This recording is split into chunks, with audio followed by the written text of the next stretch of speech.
ఎగువన కురుస్తున్న భారీ వర్షాలతో గోదావరికి వరద పోటెత్తింది. కాళేశ్వరం వద్ద ఉధృతంగా ప్రవహిస్తున్నాయి గోదావరి ప్రాణహిత నదులు. మొదటి ప్రమాద హెచ్చరికకు చేరువలో ఉంది గోదావరి ప్రవాహం. Medigadda Lakshmi barrage inflow outflow 8,19,500 cusecs గా ఉంది. 85 గేట్లు ఓపెన్ చేసి నీటిని దిగువకు రిలీజ్ చేస్తున్నారు అధికారులు. కాళేశ్వరం త్రివేణి సంగమం జ్ఞాన సరస్వతి పుష్కర్ ఘాట్ వద్ద జ్ఞాన దీపాలు నీట మునిగాయి.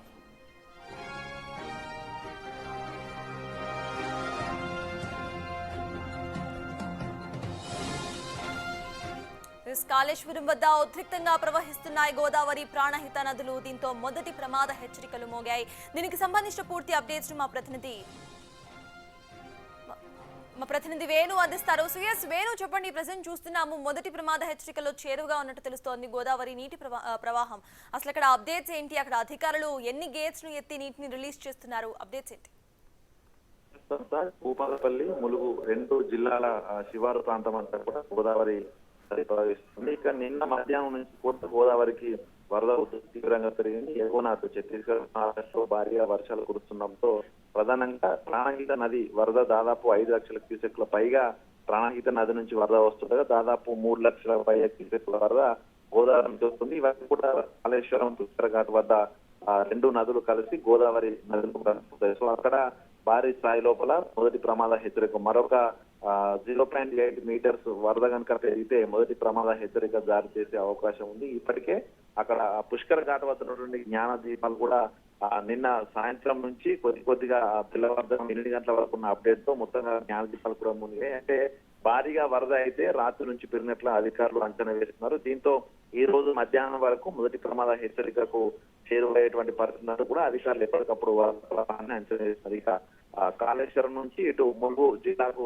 వరద గోదావరి చేరుకుంటుంది. ప్రధానంగా మేడిగడ్డ బ్యారేజ్ వద్ద నిన్న మధ్యాహ్నం 5 లక్షల క్యూసెక్కులకే పరిమితమైనటువంటి వరద ఈ రోజు తెల్లవారుజామున 8 గంటల వరకు 8,19,500, 9 గంటల వరకు 8,95,000 క్యూసెక్ల వరద. అంటే గంటకి దాదాపుగా 1,00,000 క్యూసెక్ల వరద పెరుగుతుందంటే ఈ రోజు మధ్యాహ్నం వరకు 10 లక్షలకు పైగా క్యూసెక్ల వరద వచ్చే అవకాశం ఉంటుంది. దీంతో మేడిగడ్డ బ్యారేజ్ వద్ద ఇప్పటికే 7th బ్లాక్ డ్యామేజ్ కారణంగా 85 గేట్లు కూడా వచ్చి ఫ్రీ ఫ్లో ఉంచారు. అయితే వరద తీవ్రత పెరిగితే కొంత బ్లాకులు కూడా డ్యామేజ్ అయ్యే అవకాశం ఉందంటూ కూడా అధికారులు భావిస్తూ ఎప్పటికప్పుడు అక్కడ ఉన్నటువంటి ప్రెషర్ గాజును అదేవిధంగా అక్కడ ఫ్లోటింగ్ అయితే గంటకి ఉన్నత అధికారులకు అయితే సమాచారం ఇస్తున్న పరిస్థితి. దీంతో ఇటు ములుగు అదేవిధంగా భూపాలపల్లి వరద ఇట్లా ఉంటే పేరూరు వద్ద ప్రధానంగా వాజేడు శివారు పేరూరు వద్ద అటు భద్రాచలానికి వాజేడు వెంకటపురం మండలాలకు అక్కడ పూర్తి స్థాయి లోపల రాకపోకలు నిలిచిపోతే వరద కనుక భారీగా వస్తే బ్యాక్ వాటర్ కంప్లీట్ గా అక్కడ శివారు గ్రామాలను కూడా ముంచెత్తుంది. సో అక్కడ కూడా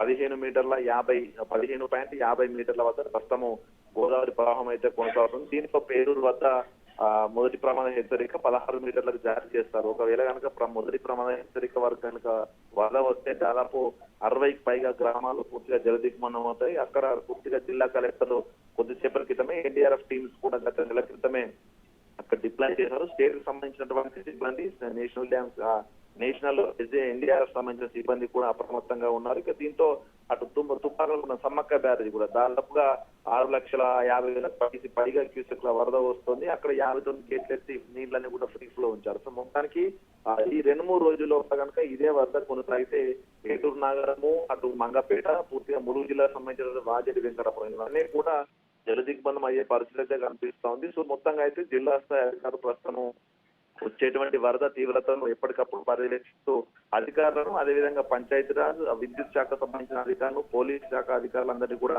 అప్రమత్తం చేసి అప్ టు డేట్ ఉండాలి, జరిగినా కూడా అప్రమత్తంగా ఉండాలంటూ కూడా ఆదేశాలు జారీ చేశారు. ప్రజలను కూడా లోతట్టు ప్రాంతాల ప్రజలను కూడా ఈ వరద ఉధృతిని గమనిస్తూ వాళ్ళను ఎగువ ప్రాంతాలకు తరలించేందుకు కూడా ప్రభుత్వ యంత్రాంగం అయితే ప్రస్తుతం అలర్ట్ గా ఉన్న పరిస్థితి ఉంది. సర్తాజ్. Thank you Venu.